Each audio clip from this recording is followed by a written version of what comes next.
Hey, how's everyone doing? I'm just going to do a really quick video before I packing stuff away. I'm just doing a big clean of my equipment and stuff because I pretty much finished up the knife making now and selling some gear off. But someone was asking about the water grinder setup again, and so I thought I'd quickly just show how I jerry-rigged a really basic one for low cost. And this is the grinder we built ourselves, which is basically a 2x72 KMG clone. So whether it's a real KMG you've got or a KMG clone or something similar, how I set it up for water grinding would effectively work for you too. And one thing I didn't want to do was have a air pump, which is gets the nice high pressure water for doing misting if you're going to do cool mist.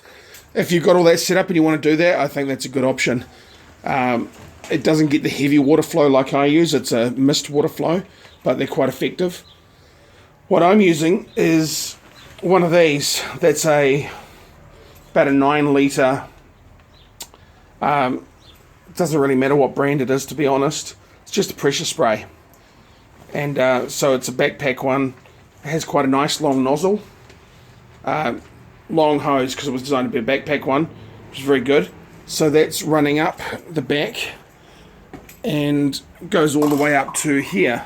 And at this point, I removed the normal pressure spray wand. You know, you'd have a long steel, plastic wand, whatever, which is what you hold to spray your weeds. Removed that and attached some more thinner garden hose, or whatever the hell it's called, irrigation tubing. And that's in there to make it nice and flexible because, you know, this, when you're moving the belt back and forward, if I loosen this up, that needs to be able to flex and not get in the way of things. And what I attached to the end of this is a very cheap irrigating spout. These are like $2-3 each. So this is one that you can actually change and shape and move the position of because it's wire inside, and it's got an adjustable nozzle on it to make it fine beam or strong beam or misty beam. And how misty it gets depends on how much you pump the bottle. So that's how I actually get the water flow onto the grinder, and you know, I can just set that up and point it where I want. So what I'm actually doing is doing a flooding system. I have a big bucket sitting under here normally. I was just draining it,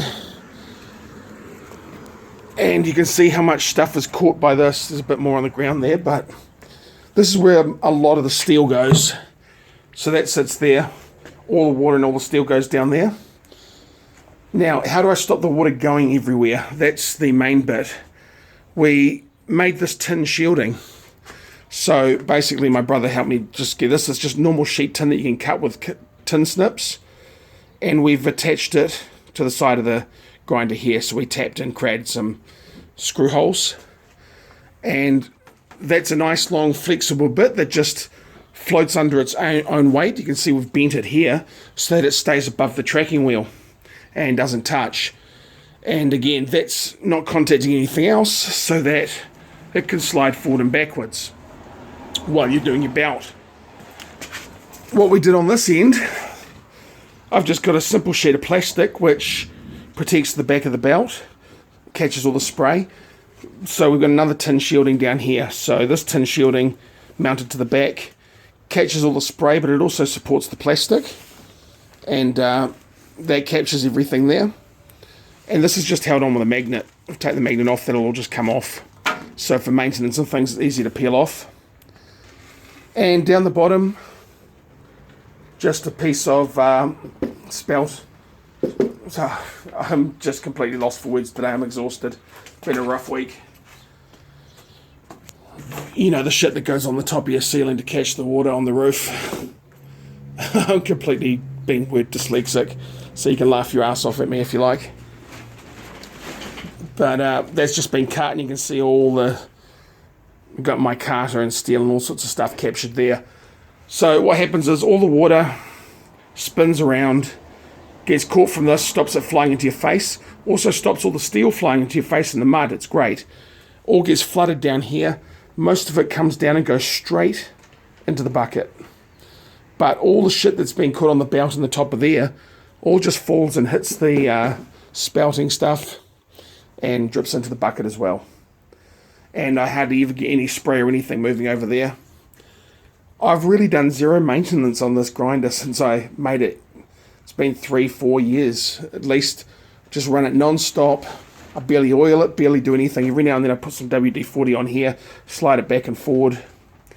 So, you know, there's a bit of normal rust and corrosion because it's all iron, but it's certainly not falling apart. You know, if you are doing wet grinding, you might want to every week give it a spray and a clean with some steel wool and stuff. But that's all there is to it, really. It's worked incredibly effectively. And if I grab this out, now that I've got the bucket under there, this will normally run me for half an hour to an hour of grinding depending on the pressure. But I can do lower powerful drips, get that up there going. Don't have a lot of water in there. And then just aim the beam like that and adjust it how I want it.